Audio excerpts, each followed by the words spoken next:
So in our main event, we have JD McDonagh taking on Ilja Dragunov. I liked the main event. It was very good, well-paced. I liked the timing, too. A lot of people thought it was too short, but honestly, I thought it was actually a really good amount of time given the circumstances and where they were at. They got the most out of it, and I think that's important. But how they put on that athletic tape on Ilja just didn't seem correct.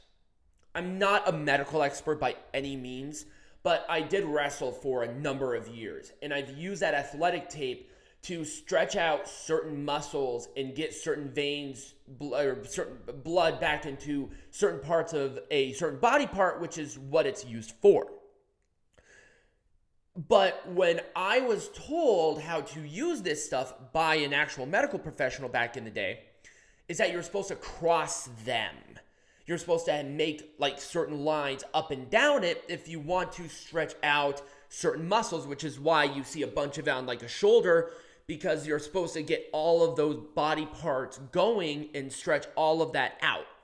But 3 of them just kind of haphazardly put to the side doesn't work, in my opinion.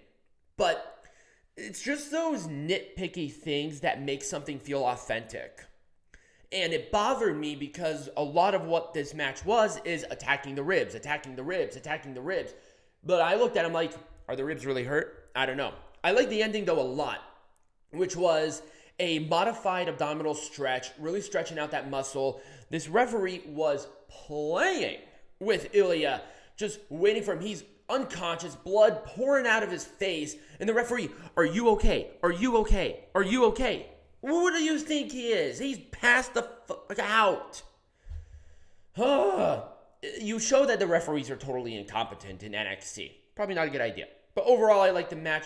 I'm still going to give it a thumbs up. Why they did this with Ilja, I don't know. They could have either pushed it with JD, and maybe you're going to give Ilja maybe 2 or 3 weeks to not be on NXT, or he's legitimately hurt. I just don't know, but it's very strange. I liked it. It reestablishes JD as a powerhouse. I'm okay with that too.